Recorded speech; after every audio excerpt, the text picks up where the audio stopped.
बिस्मिल्लाहिर्रहमानिर्रहीम, अस्सलाम वालेकुम। हकीकत टीवी वो वाहिद चैनल था जिसने पाकिस्तान में इस खबर को ब्रेक किया था। ना तो ऑफिशियली बात करने की किसी को इजाज़त थी और ना ही किसी चैनल पर। आपको कहा था कि इलेक्ट्रोमैग्नेटिक पल्स वेपन की टेक्नोलॉजी पाकिस्तान के पास मौजूद है, हम एडवांस लेवल पर उस पर काम कर रहे हैं। आज DGISPR ने जो बात की वो सुनने वाली है। आपको जो क्लिप सुनवाने जा रहे हैं वो हकीकत टीवी की इस खबर को उन्होंने तस्दीक कर दी है, मोहर लगा दी है। आज जरा आप सुनिएगा DGISPR कहते क्या है कि हमारे पास एक ऐसी टेक्नोलॉजी है जिसको भारत भी हासिल करने की कोशिश कर रहा है, और अगर ये उसके पास आ गई तो पूरे के पूरे खित्ते का तवाजुन इतना बिगड़ जाएगा कि बस उसके बाद किसी और डोमेन में पहुंच जाएंगे। ये असल में वो क्या टेक्नोलॉजी, क्या उन्होंने बात की, आप जरा इनका क्लिप सुनिएगा, क्योंकि उसके बाद आपको बताएंगे। इसके बाद फिर कोई ऐसी चीज नहीं रह जाएगी कि सिवाय एक दूसरे पर एटमी हमला कर दे, अगर वो टेक्नोलॉजी भी हाथ में आ गई। क्योंकि इससे भारत क्या करेगा, और वो अमेरिका के तरले कर रहा है कि पाकिस्तान के पास ये टेक्नोलॉजी है, मुझे भी ये दे दो। ये है क्या चीज? मजीद डिस्कस करने से पहले इस वीडियो को लाइक करें, हकीकत टीवी को सब्सक्राइब करें और बेल आइकन पर जरूर क्लिक करें। पहले आप DGISPR का एक क्लिप देखिएगा जिसमें उन्होंने तफसीली नहीं, इशारतन आपको बता दिया है कि क्या चीज़ है। हकीकत टीवी आपको एक्सप्लेन करके देगा असल में हमारे पास मौजूद क्या है। के साथ ताल्लुकात मैं उस पर ज्यादा कमेंट नहीं करूंगा बिकॉज वो फॉरेन ऑफिस की डोमेन में आती है बात। But as far as military to military contact is concern, मैंने पहले भी बताया कि it's still on, it's there and it's very positive. So इंशाल्लाह things are looking up and we're quite optimistic about how things will be from here on. जहां तक भारत की बात है, जो वो कश्मीर में कर रहा है, इसके ऊपर तो कोई दो राय नहीं है कि वहां पे worst kind of human rights violations हो रही हैं और पूरी दुनिया की तंजीमें इसको देख रही हैं। मैं इस पे कमेंट नहीं करूंगा कि जो अभी इनकमिंग एडमिनिस्ट्रेशन है उन्होंने क्या बात की है इस चीज के बारे में। I will not go there. जहां तक पाकिस्तान को भारत की धमकियों की बात है, मैंने जैसे पहले बताया, we are very aware of the capability, we know what the capability is and preparations are done against the capability and we are also quite sure of what the intentions are. And that is the reason कि पिछले दिनों हमने एक threat alert भी जारी किया था। उसके ऊपर हमें बड़ी क्रेडिबल इंफॉर्मेशन थी कि they wanted to do something. So we are absolutely prepared. But जिस किस्म की दिफाई अखराजात भारत कर रहा है, जिस डायरेक्शन में वो जा रहे हैं और जिस तरह से जो टेक्नोलॉजी वो हासिल करने की कोशिश कर रहे हैं, टेक्नोलॉजी हमारे पास भी है, हम भी उसके ऊपर काम कर रहे हैं। But I think what the international community needs to understand is that conventional balance in South Asia is very important. If this balance is tipped, I think things will enter another domain which no one can afford. So this is what the international community needs to be aware of and needs to be wary of. That's what I can say about it. But for now, we're absolutely ready for whatever they can bring on.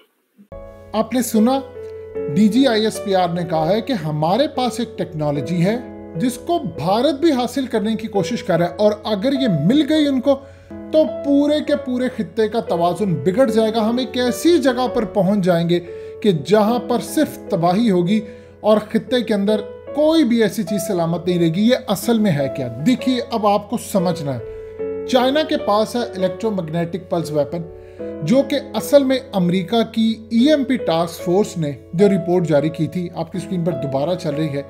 इस report के तहत होता क्या है, आपने blackout देखा पाकिस्तान के अंदर। ये ब्लैकआउट बेसिकली आप कर सकते हैं किसी भी मुल्क को।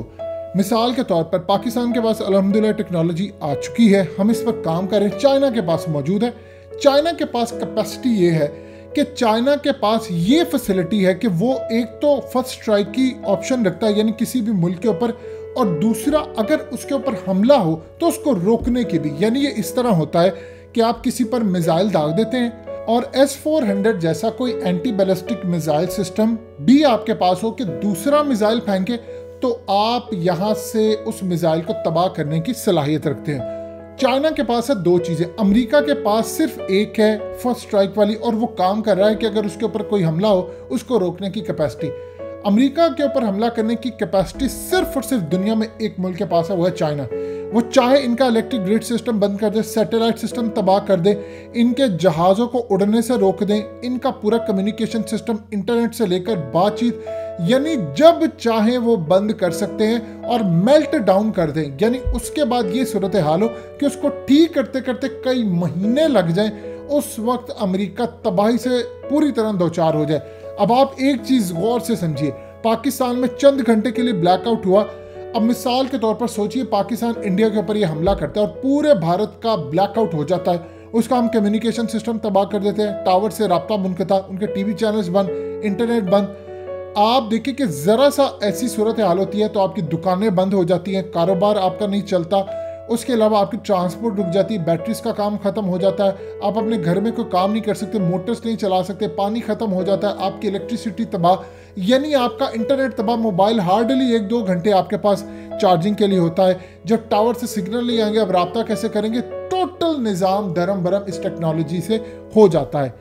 अब अल्हम्दुलिल्लाह हमारे पास ये टेक्नोलॉजी, हम मजीद इस पर काम कर रहे हैं। TGISPR ने जो इंडिकेट किया, इंडिया आपको हकीकत टीवी बता चुका है कि कितनी देर से वो मांग रहा है अमेरिका से टेक्नोलॉजी, कि मुझे ये टेक्नोलॉजी चाहिए, मैं पाकिस्तान के ऊपर हमला करना चाहता हूं। अगर इनके पास टेक्नोलॉजी आती है तो होगा क्या? अब दो अगर मुल्क हो, दोनों एटमी ताकत हो, तो क्या दोनों एक दूसरे पर हमला करेंगे? अब इंडिया के ऊपर ये रिस्पॉन्सिबिलिटी आती है कि वो कितना गैर जिम्मेदार बन सकता है। देखिए, आप जानते हैं इंडिया को ये लोग जुनूनी इक्तदार में बैठे हैं, ये मोदी जैसे जो लोग हैं या जो इसराइल में बैठे हैं, जुनूनी पागल किस्म के लोग हैं, इंतहा पसंद। आप इनके हाथ में टेक्नोलॉजी देने का मतलब है इसी तरह कि आपने TTP के हाथ में टेक्नोलॉजी दे दी, आपने दाइश के हाथ में दे दी, तो वो पूरी दुनिया के अंदर सत्यानाश करते फिरेंगे। ये असल चीज है। अब DGISPR ने जो बात की कि अगर इंडिया के पास एक टेक्नोलॉजी आ जाती है तो वो तो पूरी तरह तैयार बैठा हुआ है कि वो पाकिस्तान पर फर्स्ट स्ट्राइक करे, पाकिस्तान को ब्लैकआउट कर दे। जब वो पाकिस्तान को ब्लैकआउट करेगा तो हम जवाबन ये काम करेंगे, क्योंकि रोकने की सलाहियत एक आर्ट है, वो तो अमेरिका के पास भी अभी नहीं है, वो उस पर काम जरूर कर रहे हैं। अब जब दो ममालिक एक दूसरे का निजाम दरम बरम अगर कर देते हैं तो आप सोचिए उसके बाद आपके पास क्या ऑप्शन बच जाती है कि आपके मिसाइल भी सैटेलाइट के साथ कनेक्टेड ना हो, सिस्टम जाम हो जाए, पाकिस्तान मिसाइल मारे, उधर से वो कुछ कर देंगे, यानी उसके बाद आप खत्ते के अंदर क्या बाकी रह जाएगा? तबाही तबाही। ये वो चीज़ है। असल में जब से 27 फरवरी हुआ था तब से ये लोग परेशान बैठे हैं कि पाकिस्तान के पास क्या हुआ।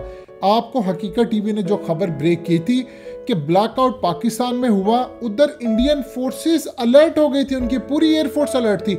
उनको खदशा था कि ये कोई नई टेक्नोलॉजी EMP को किसी और तरीके से इस्तेमाल करके, यानी जो चाइना के पास सुपर EMP भी है, सुपर इलेक्ट्रोमैग्नेटिक पल्स वेपन, ये उनके पास मौजूद है और वो पूरी तरह रोक सकते हैं। अब पाकिस्तान के पास ये चीज अल्हम्दुलिल्लाह अभी तक फर्स्ट स्ट्राइक की है, इंडिया इसको हासिल करने की कोशिश करे, लेकिन इसको रोकने की कैपेसिटी अभी तक नहीं है, वो सिर्फ चाइना के पास। और चाइना पाकिस्तान को दे, हम उस पर काम जरूर करें, क्योंकि याद रखिएगा अगर इंडिया को मिलती है तो पाकिस्तान फिर उसको रोकने के लिए जरूर काम करेगा, और पाकिस्तान इस वक्त इस पर काम करे क्योंकि इंडिया ने अमेरिका को कहा है कि उसके बगैर उसका गुजारा नहीं। ये वो तबाही और टेक्नोलॉजी है जो कि इस वक्त इंडिया लेने की कोशिश करे। देखिए, अगर हम अभी कश्मीर को हासिल करने के लिए आगे बढ़ जाते हैं और उनका सफाया करते हैं तो इंडिया ये भी टेक्नोलॉजी नहीं ले पाएगा। अगर हम लेट करेंगे तो फिर इंडिया के पास वो आएगी, और इंडिया के पास जब आएगी तो समझ लीजिए आपने इंतहा पसंदों के आगे चीज़ दे दी। इसका क्या बनेगा ये आप अच्छी तरह जानते हैं। सो अल्हम्दुलिल्लाह DGISPR ने हकीकत टीवी की उस बात की तस्दीक कर दी जो पाकिस्तान में कोई चैनल तो छोड़िए, कोई एंकर तो छोड़िए, बड़े बड़े लेवल पर अल्हम्दुलिल्लाह ये खबर मौजूद नहीं थी, जिसको हकीकत टीवी ने पूरी तरह आप तक पहुंचाया। दोस्तों, हकीकत टीवी को सब्सक्राइब करना मत भूलिए, वीडियो को लाइक करें, शेयर करें और कमेंट सेक्शन में अपनी राय का इजहार जरूर करें।